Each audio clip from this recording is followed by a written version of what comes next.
So welcome. I'm actually attending the i4Travel Distribution Summit in London at the usual Business Design Center. This is the third edition I'm attending to, and I have a chance to follow 4 different travel startups, pitch the business to gurus and potential investors. And I'm sitting this morning with Ben from TDS. Hi, Ben. Hi there. Ben has founded a company called TDS. Can you give me a bit of an idea about what the problem is trying to solve with your venture? Mm-hmm. Yeah, well, we see a really a big increase in demand for authentic travel experiences.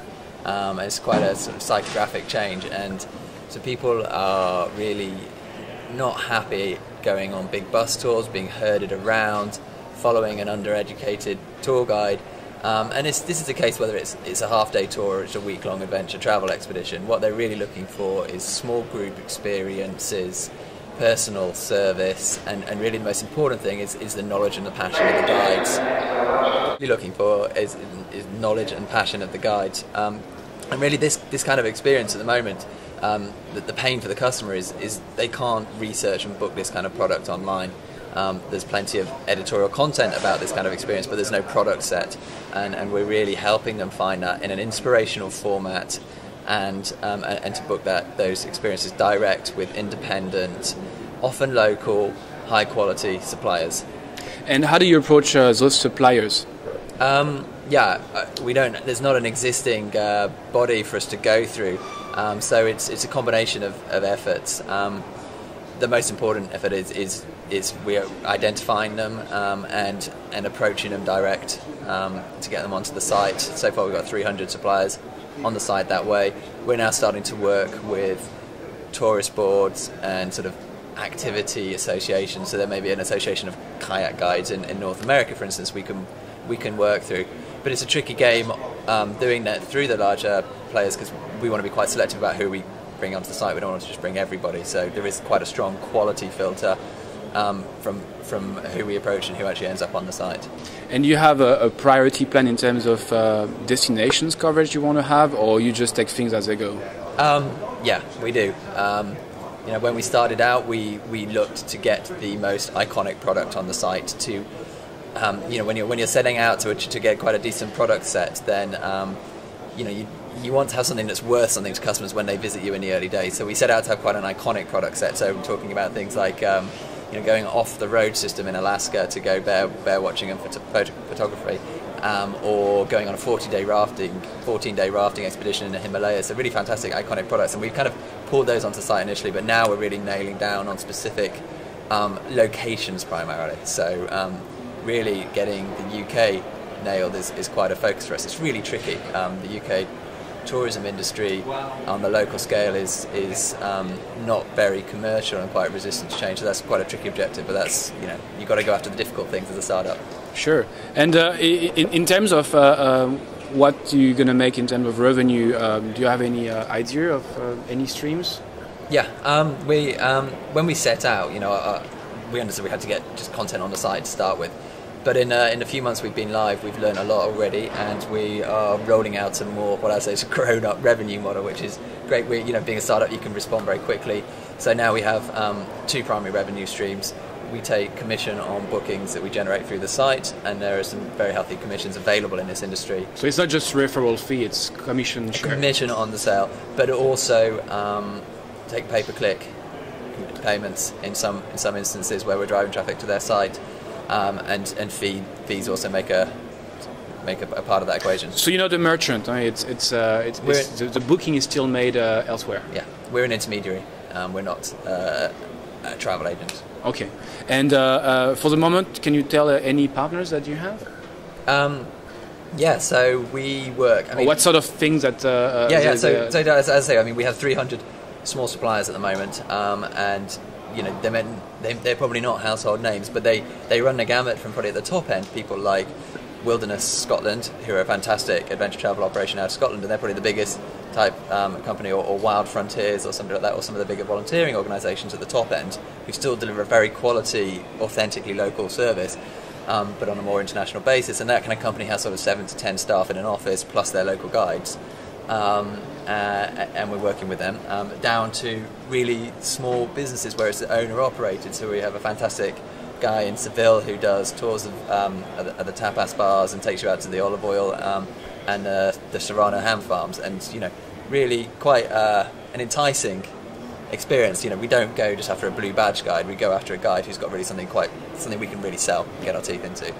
And do you already have some feedback from customers rating about the excursions and things like that? Do you have some sort of a ranking of things that need to do in a certain destination?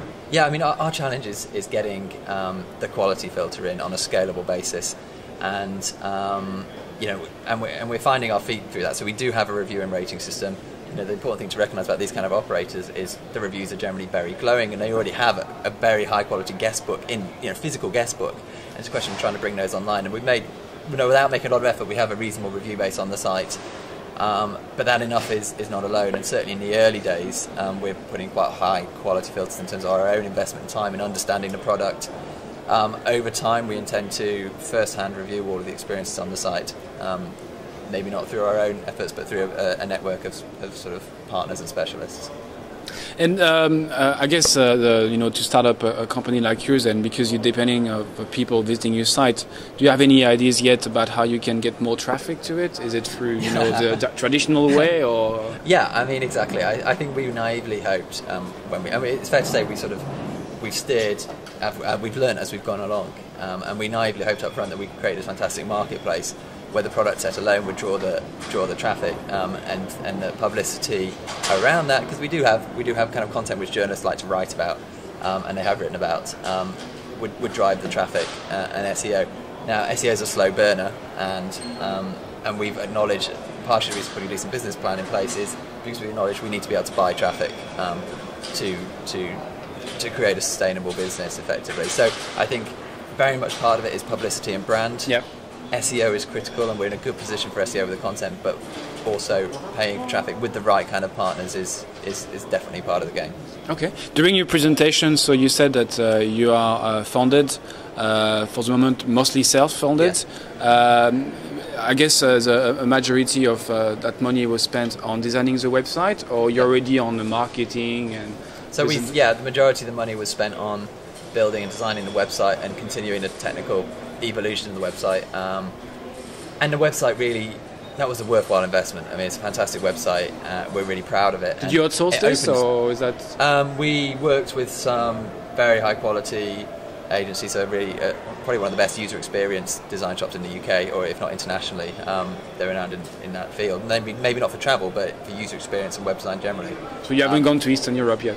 No, but we now have it in-sourced. So we now have a front-end designer and developer and a back-end developer working with us. So that gives us a lot more power to develop things.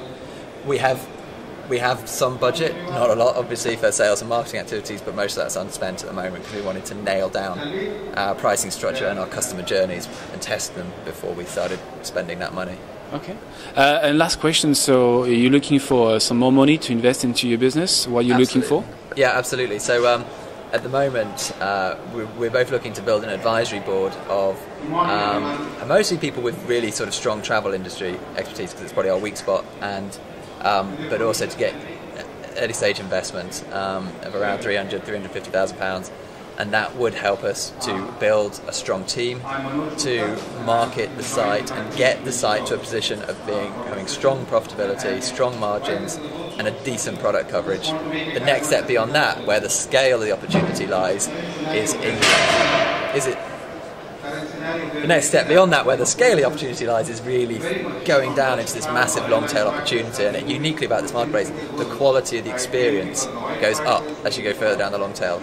Okay. Well, Ben, I think if my readers or viewers will be interested, I will definitely get in touch with you. I will put your email if you like on the website. And all the best, yeah?